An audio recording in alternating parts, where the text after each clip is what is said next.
Bonjour à tous, c'est Jean-Luc Haut sur sa chaîne YouTube. Aujourd'hui, nous allons parler de Halfworks qui fait appel à Leo Labs pour faire une démonstration de radar pour surveiller les satellites sur des orbites très basses. C'est Dan Kepperley, qui est directeur des opérations de l'entreprise, qui a déclaré que le VLEO, généralement défini entre 150 et 350 km d'altitude, est de plus en plus utilisé notamment par la Russie et la Chine. Alors, vous avez l'installation en petite photo d'un radar de surveillance spatiale de Leolab à Collie, en Australie occidentale, qui a ouvert ses portes en janvier 2023. Le centre d'innovation du département de l'armée de l'air, la AFWEX, a attribué à Leolabs un contrat pour la démonstration d'un nouveau système radar visant à suivre les objets en orbite terrestre très basse, VLEO, a annoncé mercredi la société. Dan Kepperley, fondateur de l'entreprise et aujourd'hui directeur des opérations, a déclaré que le VLEO, généralement défini entre 150 et 350 km d'altitude, est de plus en plus utilisé notamment par la Russie et la Chine.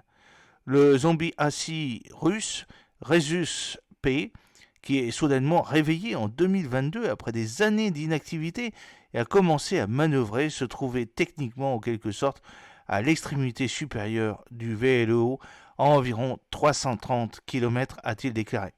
Le démonstrateur chinois de technologie d'observation de la Terre, le Xinhuan 25, lancé en juin 2023, et le nouveau satellite expérimental de télédétection Xunlan 001, lancé le 21 mai, sont également stationnés à VLEO, a-t-il indiqué. Alors, mais Kepperley a noté que la société a commencé à s'inquiéter de garder un œil sur le VLEO en 2019, lorsque l'Inde a testé un missile anti-satellite qui a détruit l'un de ses satellites du pays à environ 283 km. C'est l'une des premières indications que nous avons eues. Oh mon Dieu, nous devons surveiller les choses plus bas qu'avant, a-t-il déclaré. Halfworks a accordé à Leolab un contrat de phase 2 pour la recherche sur l'innovation dans les petites entreprises, les SBIR, pour 1,2 million de dollars pour construire un réseau de rayonnement direct, le DRA en bande S, précise l'annonce de Leolab. Ce radar contribuera à améliorer le suivi des lancements non coopératifs des petits débris orbitaux, des objets en orbite terrestre très basse, les VLEO, a déclaré Tony Frangier, qui est PDG de Leolabs. Kepperley a déclaré qu'à l'opposé des radars actuels de Leolabs, ce qui ressemble à un half-pipe de skateboard, le nouveau radar en bande S ressemble beaucoup plus au grand réseau phasé standard, vous le savez, que le gouvernement américain aime construire, comme une grande place. L'un des avantages de la conception, a-t-il expliqué, c'est qu'elle est totalement modulaire, et de sorte que l'entreprise peut augmenter ou réduire la taille en fonction des besoins du client et du plafond de coût, avec des radars plus petits et moins chers, essentiels au suivi des objets en orbite juste au-dessus de l'atmosphère terrestre.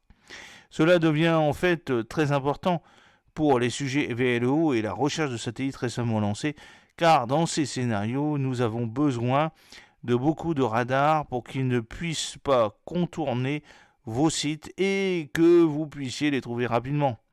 Mais vous n'avez pas besoin de gros radars, a-t-il déclaré. Au lieu de cela, cette technologie nous permet de construire un grand nombre de petits sites radars. Les objets dans le VLEO sont plus proches de la Terre, dans la partie du ciel que vous voyez est plus petite qu'avec des radars plus grands, a expliqué Kepperley. Il vous suffit donc de plus petits radars pour obtenir cette couverture afin qu'il n'y ait pas de lacunes dans le réseau. J'espère que cette petite vidéo vous a plu. N'oubliez pas de cliquer sur le pouce pour la promouvoir, de vous abonner si ce n'est pas encore fait et de partager cette vidéo sur vos réseaux sociaux. A très bientôt, fidèlement, Jean-Luc Haut.